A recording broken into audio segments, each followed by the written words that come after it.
নমস্কার, আমি প্রমীলা রান্নাঘরে তোমাদের সবাইকে স্বাগত জানিয়ে শুরু করছি আমার আজকের রেসিপি। আজকে আমি নিরামিষ আলু পেঁপে বানিয়ে দেখাবো। আশা করি রেসিপিটা তোমাদের খুব পছন্দ হবে। পছন্দ হলে অবশ্যই লাইক শেয়ার করবে।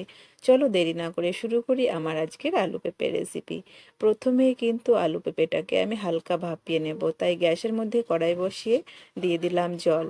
আর জলের মধ্যে দেখো ডুমো ডুমো করে পেঁপে কেটে নিয়েছি, পেঁপেটাকে এখন দিয়ে দিলাম। ধুয়ে নিয়েছি পেঁপে, ঠিক একই রকম করে ডুমো ডুমো করে আলুও কেটে নিয়েছি, আলুটাও ধুয়ে নিয়েছি। এখন দিয়ে দিলাম, একটু ভালো করে জলের মধ্যে ডুবিয়ে ঢাকা দিয়ে 2 মিনিট মতো হালকা ভাপিয়ে নেব। খুব কিন্তু সেদ্ধ করে ফেলবো না, তাহলে রান্না করতে একটু প্রবলেম হবে।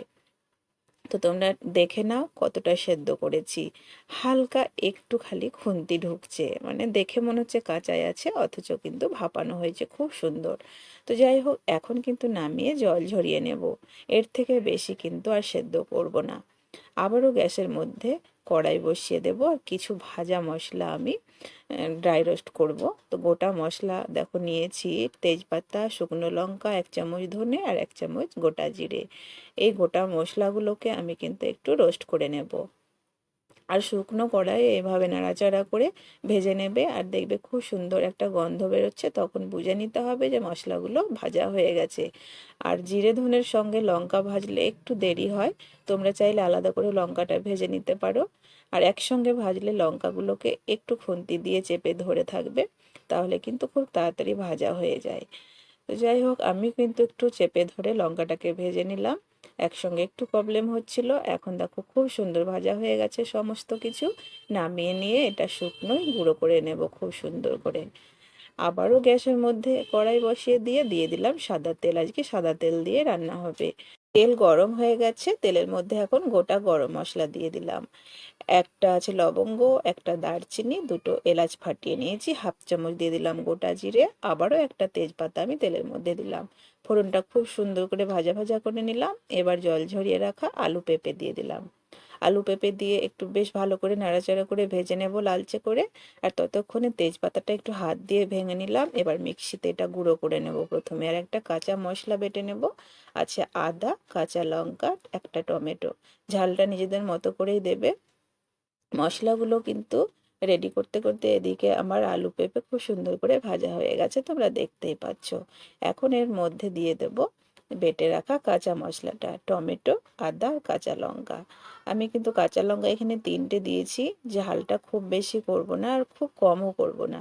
তো যাই হোক, আদা আর টমেটোর কাঁচা গন্ধটা মেরে নিতে হবে। গ্যাসের ফ্লেমটাকে মিডিয়ামে রেখে একটুখানি নাড়াচাড়া করব, যাতে করে গন্ধটা চলে যায়।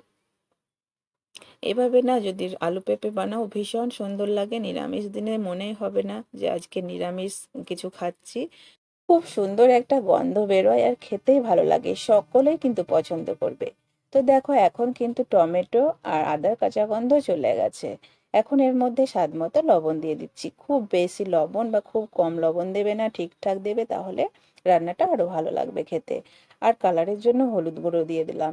এখন এগুলো সব কিছু মিশিয়ে নিচ্ছি, আর গ্যাসের ফ্লেমটা এখন একটু স্লোতে রেখেছি, যেহেতু তলায় একটু ধরে গেছে।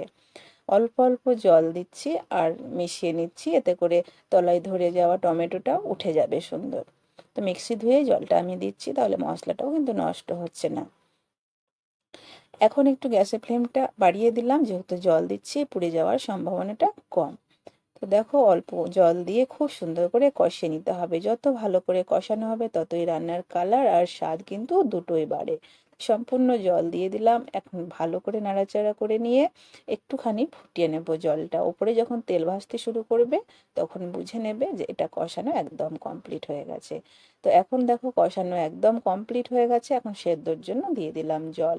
তো মোটামুটি পেঁপে আলু তো সুন্দর সেদ্ধ হয়ে আছে, আর 2 মিনিট মতো ফোটালেই সুসেদ্ধ হয়ে যাবে। খুব সহজভাবে এত সুন্দর একটা টেস্টি রান্না অবশ্যই তোমরা মিস করবে না, বাড়িতে বানাবে। আর কেমন হয়েছে আমাকে কিন্তু অবশ্যই জানাতে ভুলবে না। দেখো, পেঁপে আর আলু কিন্তু অনেকটাই সেদ্ধ হয়ে আছে। যাই হোক, এখন ঢাকা দিয়ে দিলাম। 2 মিনিট পর আমি ঢাকাটা খুলে নেব। ঠিক 2 মিনিট ফোটালেই কিন্তু এটা সুন্দর সেদ্ধ হয়ে যাবে। তোমরা দেখে নাও কত সুন্দর সেদ্ধ হয়েছে, আর কালার তো কি বলবো, সেন্ট তো তোমরা পাবে না না বানালে। তো আরও বেশি সেন্ট উঠবে। এখন ভাজা মশলার গুঁড়োটা দিয়ে দেব। ভাজা মশলার গুঁড়োটা এখন আমি ছড়িয়ে দিচ্ছি। এই মশলার গুঁড়োটা দেওয়ার পরে আরও একটা সুন্দর সেন্ট বেরোচ্ছে, মনে হবে যেন এখনই রান্নাটা ভাত দিয়ে খেয়ে নিই। তো যাই হোক, মিশিয়ে দিলাম। এটা নিরামিষ রান্না, আমি অল্প একটু চিনি দিচ্ছি ওপর থেকে, আর একটুখানি ঘি দিয়ে দেব। আরও কিন্তু রান্নার স্বাদটা বেড়ে যাবে। আর ঝোলটা এভাবে একটু ঘি মেশাতে মেশাতে, এই সমস্ত কিছু মেশাতে মেশাতে কমে আসবে। আর গ্যাসের ফ্লেমটাকে একটু বাড়িয়ে দেবে। একটুখানি গ্রেভি না রাখলে ভালোও লাগে না, আবার খুব ঝোল ঝোলও রাখবে না এটা। তো এখন দেখো লবণটা চেক করে নিতে হবে, খুব কম থাকলে দিয়ে দেবে, ঠিকঠাক থাকলে দেওয়ার কোনো দরকার নেই। তো তোমরা দেখতেই পাচ্ছ ঝোলটা অনেকটাই কমে এসেছে, আর লবণ একটু আমার কম মনে হচ্ছে, তাই লবণ দিয়ে দিলাম। লবণ দিয়ে মিশিয়ে দিচ্ছি। রান্না কিন্তু একদমই রেডি হয়ে গেছে। আর কিন্তু ঝোলটা আমি কমাবো না, এটা ঠান্ডা হলে আরও কমে আসবে। এখন গ্যাস অফ করে দেব, নামিয়ে এখন গরম গরম পরিবেশন করার পালা। এটা ভাত রুটি সবেতেই ভালো লাগবে। তো রেসিপিটা কেমন লাগলো অবশ্যই কমেন্ট করে আমাকে জানাবে। আর তোমরা বাড়িতে বানালে খেয়ে ভালো লাগলো কিনা সেটাও আমাকে জানাবে। আর এভাবে কিন্তু অবশ্যই বানাবে। আর নিত্য নতুন ভিডিও পেতে পাশে থাকা বেল বাটনটি ক্লিক করে রাখবে। আর আমি যখনই ভিডিও আপলোড করব তোমাদের কাছে পৌঁছে যাবে। আমার চ্যানেলে নতুন হয়ে থাকলে প্লিজ চ্যানেলটাকে সাবস্ক্রাইব করতে ভুলবে না। আজকে এ পর্যন্তই, দেখা হবে পরের ভিডিওতে। দেখো কালার কত সুন্দর হয়েছে। এটা কিন্তু মোটামুটি 10 মিনিট পরে এই কালারটা দাঁড়িয়েছে, দেখে মনে হচ্ছে যেন নিরামিষ আলু পেঁপে রেসিপি লাগছেই না কিন্তু। আজকে এ পর্যন্ত, দেখা হবে পরের পর্বে। ভালো থেকো, সুস্থ থেকো।